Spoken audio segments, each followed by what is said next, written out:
주제가 천국이면서 그 내용이 결혼 혼인잔치에 대한 말씀이죠. 성경에 보면 요한복음에 가나 혼인잔치가 있죠. 또 계시록에 보면 요한계시록 19장에 보면 어린 양의 혼인잔치가 있습니다. 마태복음 22장에도 오늘 혼인잔치의 비유라고 해서 여기도 혼인잔치가 있듯이 천국을 보통 잔치에 비유를 하죠. 잔치로 천국이 어떤 것인가를 우리에게 이렇게 살짝 보여주시죠. 전체 천국을 한마디로 다 표현할 수는 없으나 천국의 어떤 속성, 어떤 특징 그런 것을 이렇게 잔치를 통해서 보여주기도 합니다. 오늘 말씀에 나오는 천국 잔치를 제가 쭉 읽으면서 드는 생각이 옛날에 우리 시골에서 했던 혼인잔치하고 비슷하다는 생각을 많이 했습니다. 옛날에 다들 시골에 있을 때 그때는 뭐 살기 바쁘고 잔치라는 게 잘 없잖아요. 어쩌다가 한 번, 뭐 이렇게 몇 년에 한 번 있을 수 있는데 그때 잔치를 준비하기 위해서 전을 부치고 국수를 만들고 뭐 술을 만들기도 하고 온 동네 사람들이 잔치하는 집에 모여서 다 같이 준비를 하고 그랬잖아요. 그죠? 그리고 이제 결혼식 하는 당일날 되면 아무리 바쁜 일이 있어도 하던 일을 멈추고 그 잔치집에 가는 것이 그냥 보통이지요. 아무리 바빠도 앞으로 안 보고 살려면 몰라도 한 동네 뭐 몇 가구 안 되니까 그 자기 가정에 아무리 중요한 일이 있어도 일손을 멈추고 잔치집에 가서 축하도 하고 음식도 나누고 술도 한 잔 걸치고 뭐 부조금도 이렇게 나누는 그런 것이 잔치의 풍경이었어요. 그때 저도 지금도 기억나는 어느 집에 누구인지도 기억날 정도로 어린 나이에 잔치집에 가서 늘 이렇게 듣는 얘기가 있었는데요. 뭔가 하니 그 동네 아무개 어떤 사람은요, 남의 집 대소사에 전혀 관심 없습니다. 그 집이 잔치를 하든 뭐 초상이 나든지 말든지 그냥 마이웨이야. 자기는 들에 가서 일하기도 하고 시장 가기도 하고 놀러 가기도 하고 자기 이렇게 하고 싶은 대로 사는 사람이 있었던 거예요. 그러면 잔치에 오신 분들이 모이기만 하면 그 양반 얘기를 하는 거죠. 저렇게 살아서 인간 되겠나 싶고 나이는 저렇게 드는데 철딱이 없다 이렇게 하는 얘기를 자주 들었거든요. 그런데 그분이 한 50줄 되고 나서는요, 웬일인지 초상집에도 나타나고 잔치집에도 나타나는 거예요. 그래서 어르신들이 인제에서부터 이제 저 양반 어른이다, 어른. 이제 아기가 아니고 어른이다 하는 얘기를 들었어요. 잔치집에 가는 것이 참 이런 얘기를 들을 만한 일이구나. 여러분 그렇게 생각합니까? 그죠? 우리가 별거 아닌 것 같은데 혼인잔치에 어떻게 하느냐가 자기 인품이나 사람 됨됨이하고도 연결된다는 얘기이지 않겠습니까? 제가 잔치하면요, 잊지 못할 일이 또 있는데 이것은 신학교 때예요. 신학교는 뭐 목사님들, 뭐 교수님도 다 목사님이니까 또 전도사님들 이런 분들이 모여서 이렇게 앞으로 목사님 될 분들이고 이런 분들이 성경 말씀도 같이 연구하고 공부하고 함께 기도하고 말씀을 가르치는 선배, 스승, 제자, 후배 이렇잖아요. 그런데 어느 날 후배 한 사람이 결혼을 하는데 말씀을 그렇게 잘 가르친다는 목사님이 결혼식에 안 오는 거예요. 뭐 바쁜 일이 있어서 안 오나 했더니 그것도 아니에요. 그 결혼식장 주변에서 꽁차고 놀고 있는 거예요. 제 상식으로는 이해가 안 돼가지고 저분 왜 저러나 싶어서 알아보니 평소에 그런다네요. 지론이. 나는 초상집에는 가되 결혼식에는 안 가올시다. 어떠세요, 여러분? 왜 그러냐 그러니까 전도서에 보니까 여러분도 아시는 말씀 있죠? 초상집에 가는 것이 잔치집에 가는 것보다 뭐예요? 나으니. 초상집에 가는 것이 잔치집에 가는 것보다 낫다. 그 얘기를 듣고 그런다는데요. 그런데 그 뒤에 무슨 얘기 있는지 잘 들어보세요. 초상집에 가는 것이 잔치집에 가는 것보다 나으니 모든 사람의 끝이 이와 같이 됨이라. 산 자는 이것을 그의 마음에 둘지어다. 그냥 우리는 앞대가리만 외워요. 그죠? 초상집에 가는 것이 잔치집에 가는 것보다 낫다. 이거는 초상집에는 가고 잔치집에는 안 가도 된다는 면죄부가 아니라 초상집에 가서 살아있을 때 죽은 자, 내가 언젠가는 저와 같이 죽음을 맞이할 것이라는 사실을 깨닫고 배우고 교훈을 삼아서 살아있을 때 하나님 없는 자처럼 살지 말고 믿음으로 죽음 앞에 천국에 갈 생각도 하늘에 계신 아버지를 생각하며 인생을 의미 있게 잘 살아라. 이 얘기가요. 초상집에 가는 것이 잔치집 가는 것보다 낫다는 얘기거든요. 행여라도 성경을 절반만 읽으시고 그분처럼 그날 굳이 동시에 잔치집도 초상집도 있어서 피치 못하게 초상집 가느라 결혼식에 불참하면 그래도 좀 봐줄만 합니다. 그죠? 그런데 그날 초상집에 갈 일도 없는데 그냥 초상집에 가는 것을 핑계 삼아 자기 후배가 결혼하는데도 가지 않는다면 성경을 몰라도 너무 모르는 거죠. 그 본질을 모르고 껍데기만 알고 이상하게 신앙생활을 하는 것이지 않겠습니까? 제가 뭐 다른 사람 하는 것을 비난하거나 그러려고 하는 게 아니라 초상집에 그분이 가든지 말든지 여러분이 결혼식에 가든지 말든지 뭐 제가 그걸 뭐 탓할 일도 아니요. 제가 뭐 부조금을 안 빌려줘요. 제가 뭐 빌려줄 것도 아니고 뭐 그죠. 저도 빌리지도 않을 뿐더러 그거는 뭐 관계없습니다. 그런데요. 우리가 정말 깊이 생각하고 꼭 가야 하는 잔치가 있단 말이죠. 그건 뭐게요, 여러분? 여러분 만일 하나님께서 우리를 위해서 준비하시고 예비하시고 그렇게 한 베풀어 주시는 잔치가 있다면 가시겠습니까? 한 명은 하세요. 그래도 아이 참 한 명이라도 아무 다른 잔치는 안 가더라도 하나님이 베푸시는 잔치에는 우리 중에 한 명이라도 가야 되지 않겠습니까? 그죠? 야, 다 가야죠. 다 그 잔치에 하나님이 베풀어 주시는 잔치에 여기서 그냥 막 아멘 하고 모두가 공감하면 그냥 찬양 한 곡 부르고 식사하러 가도 되는데 그죠? 나도 힘드는데 뭔 설교를 길게 할 필요가 뭐가 있겠습니까, 여러분? 하나님이 베푸시는 그런 잔치가 있다면 어떤 이유를 붙여서라도 그 천국 잔치를 피해가는 그런 믿음 생활이 아니라 모든 일을 제쳐두고라도 그 잔치에 반드시 참여해서 세상에서 맛볼 수 없는 그런 은혜와 평화도 누리고 하나님이 주시는 영생이 있는 믿음 생활하는 우리 모두 되기를 간절히 기원합니다. 천국 잔치에 가야 그런 은혜를 누리지 않겠어요? 어떤 사람이 그런 천국 잔치에 참여한다고 그러지요? 오늘 말씀이 그런 얘기잖아요. 어떤 사람이 하나님이 초청하시는 천국 잔치에 합당하냐 이런 사람. 첫째는 그 초청장의 가치를 아는 사람.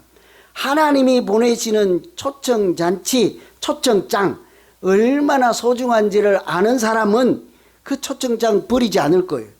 달력에 이렇게 적어놓고 어제 우리 내년도 달력 이렇게 선정하다 보니까 우리 여기 어르신들은 어디 가는 날 뭐 앞에도 넣고 뒤에도 적어놓고 냉장고에도 묻혀놓고 그런다면서요. 그런 거 잊어먹어도 되는데요. 천국 잔치가 있거들랑 하나님이 초청하시거들랑 달력에도 적어놓고 핸드폰에다 적어놓고 저한테도 알려주면 그날 제가 알람 해드릴게요. 꼭 가야 되지 않겠어요, 그죠? 3절에 보시면 그 종들을 보내 청한 사람들을 혼인잔치에 오라 하였더니 오기를 뭐래요? 싫어하더라. 하나님께서 초청하시는 천국 잔치에도 오기를 싫어하는 사람들이 있더라. 오늘 말씀의 앞부분 대부분은요, 어떤 사람이 오기를 싫어하는지, 그 오기 싫어하는 사람들을 하나님이 어떻게 생각하시는지 이런 말씀이 있잖아요. 혼인잔치를 할 때 보통 예전에 시골에도 그렇잖아요. 한 보름이나 뭐 한 2달 전에 어느 집에 잔치가 있다더라 하고 다 이렇게 소문을 내고 전가를 보내잖아요. 저 멀리 있는 동네에는 특별히 전화나 전보를 보내서 어느 날 우리 아들 장가 보냅니다 하고 혼인잔치가 있어 하고 보내잖아요. 그럼 당일날 어때요? 혹시 어르신들 또 잊어 잡수시고 논두렁에 가실까, 밭일 하러 가실까, 새벽에 또 한 바퀴 돌리잖아요. 오늘 우리 집에 오셔서 막걸리라도 한잔 하시지요. 뭐 대단한 게 또 이렇게 겸손한 표현이잖아요. 바쁘신 와중에도 왕님 하셔서 이렇게 해주시면 참 영광이 올시다. 이렇게 이제 자기 사위를 보내든 아들, 딸들 보내든 다 소식을 전하는 것처럼 당시 이 시대에도요, 그랬대요. 한번 알리고 나중에 당일에 종들을 보내서 그 청한 사람을 모시러 오는데 이렇게 가자고 하는데 그 사람들이 뭐래요? 안 가. 안 가. 어떤 사람일까요? 그 잔치보다 자기가 준비하는 잔치, 그게 뭐 골프 잔치든 무슨 잔치든, 그죠? 자기가 생각하는 시장에 가는 잔치든 뭐 자기가 기쁨을 얻는 그것이 하나님이, 왕이, 임금님이 준비하는 잔치보다 소중하게 여기기 때문에 그 초청장 받은 것의 가치를 모르는 거예요. 그래서 난 안 간다는 거죠. 그런 사람들, 오늘 예를 든 사람이 누구입니까? 가자 했더니 어떤 사람은 밭에 간다는 거예요. 밭에. 논에 간다는 거예요. 일하러 간다는 거죠. 잔치에 가느니 내가 한 폭이라도 더 뽑고 풀 한 폭이라도 더 뽑고 비료 한 번이라도 더 줘서 소출을 많이 해서 부자 되겠다는 사람들이지 않겠어요? 어떤 사람은 사업하러 간다고 합니다. 자기가 하던 일을 때를 놓칠 수 없다는 거죠. 그래서 하나님이 불러도 왕이 준비한 잔치라도 못 가, 싫어, 안 가 이런다는 거예요. 그 주인의 마음이 어떠하겠어요? 거기 보면 오늘 말씀에도 소를 잡고 살찐 짐승을 잡아서 잔치를 준비했으니 이 잔치를 뒤로 미룰 수가 있겠습니까? 그래서 그 사람들은 합당하지 아니하니 사거리에 나가서, 내거리에 나가서 뭐예요? 사람들이 많이 다니는 길에 나가서 아무나 만나는 대로 데리고 오라 했더니 그 잔치집에 손님이 가득하더라, 이런 얘기를 하잖아요. 앞에 있는 말씀하고도 많이 연결된 말씀이에요. 가서 바리새인이나 서기관이나 아브라함의 자손이라고 하는 사람들에게 예수님이 와서 말씀을 전하고 하는데 그들이 다 뭐래요? 예수님을 무시하고 말씀을 인정하지 않고 권위를 인정하지 않는 이런 사람들 천국 잔치에 합당하지 않다, 이런 얘기죠. 그러니 누가 구원을 받습니까? 자기들이 개, 돼지라고 취급하는, 사람 취급도 하지 않는 이방인들을 불러다가 하나님이 천국 잔치를 벌이시잖아요. 그런 말씀하고도 다 연결되는 말씀이죠. 문제는 그 사람들이 그렇든지 말든지 간에 우리 문제일 거 아니에요. 여러분, 그래서 다시 한번 생각해 보실까요? 하나님이 천국 잔치를 준비하시고 오라 하시면 가시겠냐고요. 봐요, 내가 그렇게 목이 아프라 내가 밤도 잠도 안 자고 이제 설교 준비를 해가지고 이 설교하는데요, 책을 몇 권 읽어야 되는지 압니까? 하나도 내용 마음에 안 들어. 그러면 낙심이 얼마나 되는지 알아요? 이 본문의 말씀 책에 있는 그런 내용이 아닌 걸 저는 알거든요. 그걸 어떻게 전하냐고. 하나님이 은혜를 주시면 글이 써서 원고가 되는 것이고, 은혜 안 주면 빈손으로 와야 되는 거예요. 그러니까 토요일 날은 초죽음이 되는 거지. 얼마나 불안하겠냐고요. 그죠?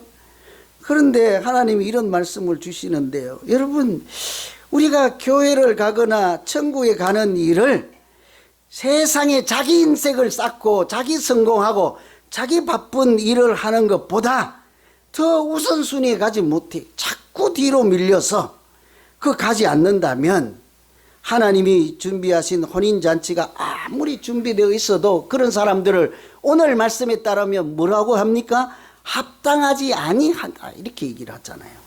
여러분, 하나님이 베푸시는 잔치에 합당하지 않는 사람으로 그렇게 사실 건 아니잖아요. 그죠? 살아서도 안 될 것이며, 여러분, 우리는 다요 하나님의 부르심을 받은 천국 잔치에 초청장을 받은 사람들인 줄로 믿습니다. 안 간다면서 왜 또 아멘을 하세요? 여태까지 안 간다고 그러다가. 예? 초청장은 받고는 봐야 돼, 일단. 그죠? 안 갈 때 안 갈 값이라도. 여러분, 예수 믿는 사람은요, 천국 잔치에 초청장 받은 사람이요. 그거 어떻게 하실 거예요? 그냥 여기저기 버려뒀다가 뭐 산으로 들러 다니다가 자기 사업한다고 갔다가 밭일하고 간다가 논일하고 간다가 지나가 보니까 초청장 지나갔네, 이럴 건 아니잖아요. 그 잔치가 어떤지를 안다면, 여러분, 내가 만일 하나님으로부터 초청장을 받는다면 얼마나 감사하고 얼마나 영광스러운 일이겠습니까? 간혹 제가요, 우리 집에 와서 잔치 한번 할까 하면 안 온다 하더라고. 우리 집에 와서 뭐 순두부라도 같이 드실래요 하니까 안 온대요.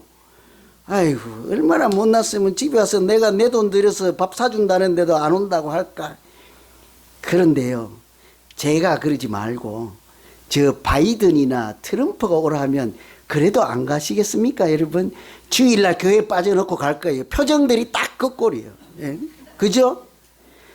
그런데 그런 잔치보다 하나님이 부르시는 잔치가 있다면 그것도 나 같은 죄인에게까지 초청장을 보내서 일반 먹고 노는 잔치가 아니라 영생의 잔치요, 구원의 잔치요, 천국의 잔치인 그 잔치에 오라 하면 사실은 우리가 몸둘 바를 몰라야 되는 것이지 않겠습니까, 여러분? 가실 분이 한 번은 생기는 것 같아서 좀 다행이긴 해요. 그렇죠? 여러분, 그런 자리는 이런저런 핑계를 대면서 안 가도 되는 자리가 절대 아니죠.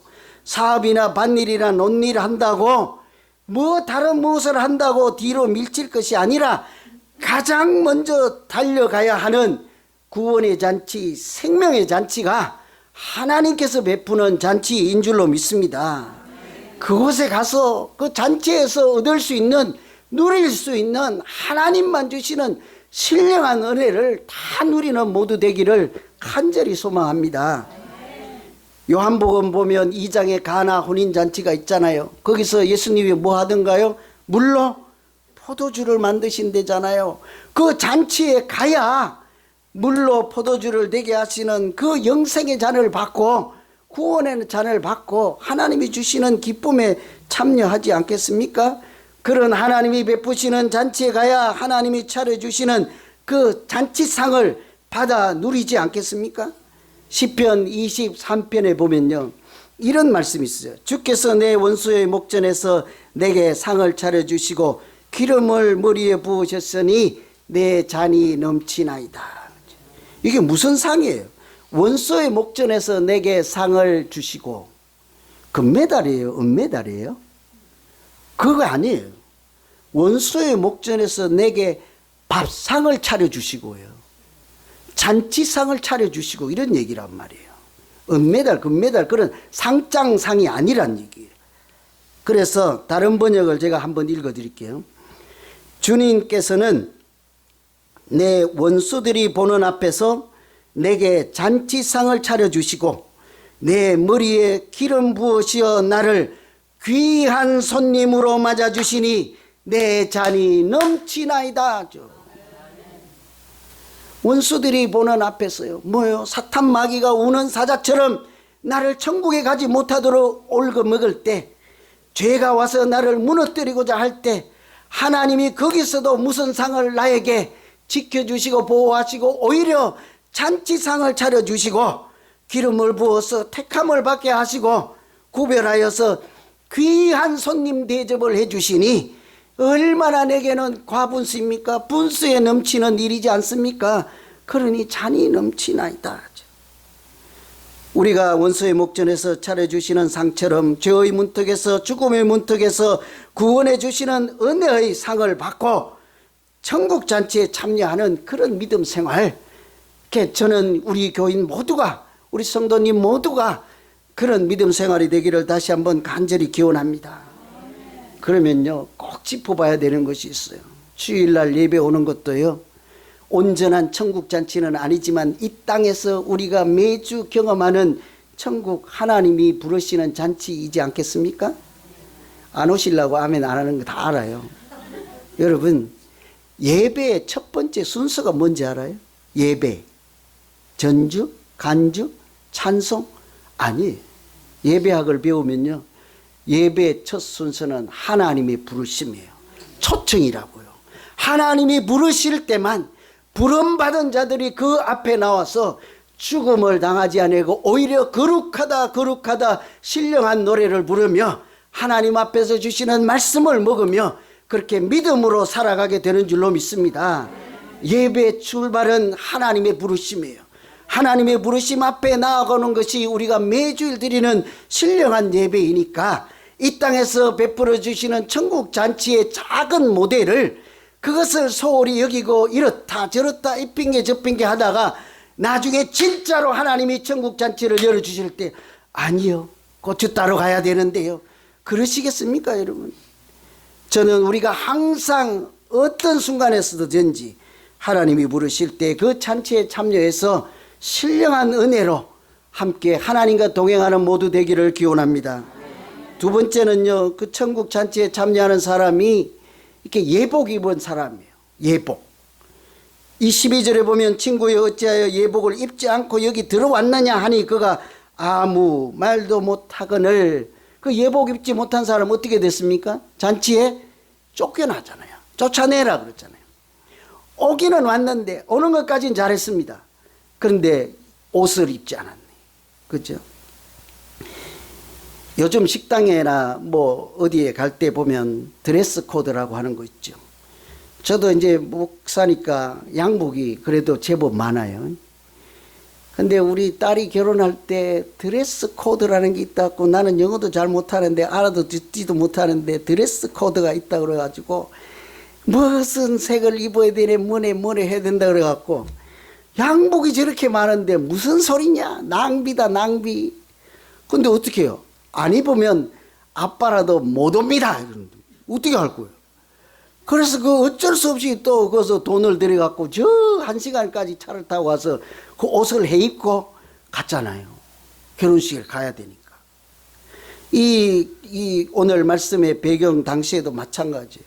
주인이 잔치에 초청하잖아요. 그는 입구에서요. 그 결혼식에 합당한 그 예복을 나눠준다고요.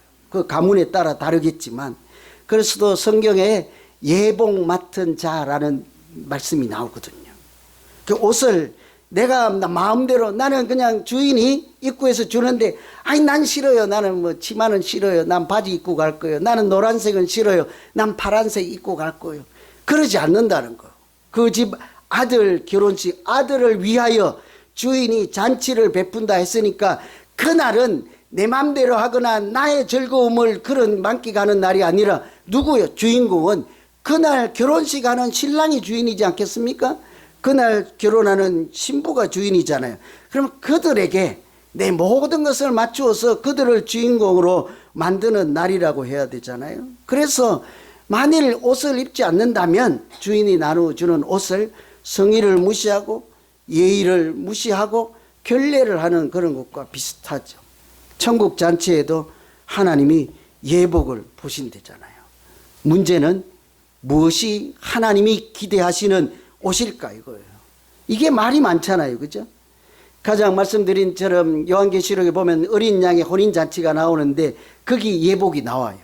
뭐라고 하는가 하니 그에게 허락하사 빛나고 깨끗한 세마포를 입게 하셨은즉 세마포는 성도들의 착한 행실이로다 그래요. 옷이 뭐래요? 착한 행실이로다. 예수 믿는 사람이 하나님 앞에 나갈 때 입어야 되는 옷 그게 뭘까요? 우리는 교회 올 때 청바지 입었다고 막 이렇게 하고 실족하게 하고 교회 못 나오게 하라고 저한테 와서도 막 항의하고 그러잖아요. 슬리퍼 신고 오면 저런 사람 교회 들이면 안 된다고 그러고 그러잖아요. 그죠? 그런 옷 정도가 비수가 아니라고요. 그게 문제가 아니라고. 하나님이 우리의 외모를 보시지 않고 중심으로 보시는 하나님께서 우리가 정말 입고 하나님 앞에 나아가야 되는 옷 깨끗한 빛나고 깨끗한 세마포 옷이래잖아요. 근데 착한 행실이라고 하는데 이렇게 믿음의 사람답게 살아가는 구체적인 삶의 내용이 다 우리의 거룩한 옷이 될 수 있다는 것이지 않겠습니까? 이런 옷은 마땅히 입어야 되지만 이보다 더 먼저 기본적으로 입어야 되는 옷이 있어요. 성경은 처음부터 태초부터 하나님은요 우리에게 옷을 갈아입혀주는 이야기로 시작해요. 아십니까 여러분?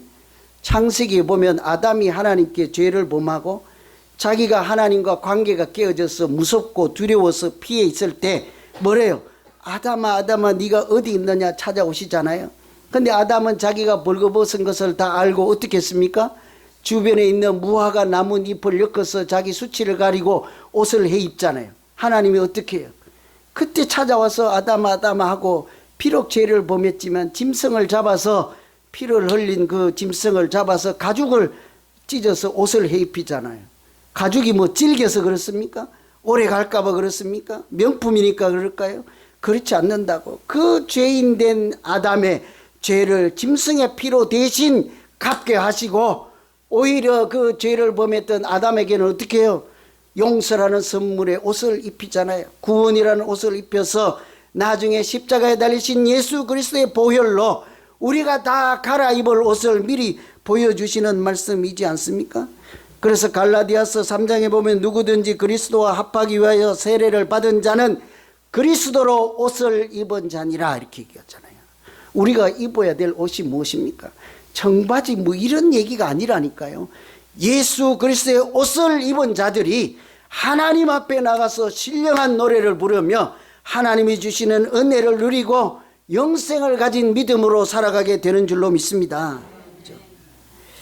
그렇게 하다가 보니까 길어져서 여러분 다 주무실 것 같아서 그냥 그만할게요. 그죠? 한 구절만 읽어드릴게요.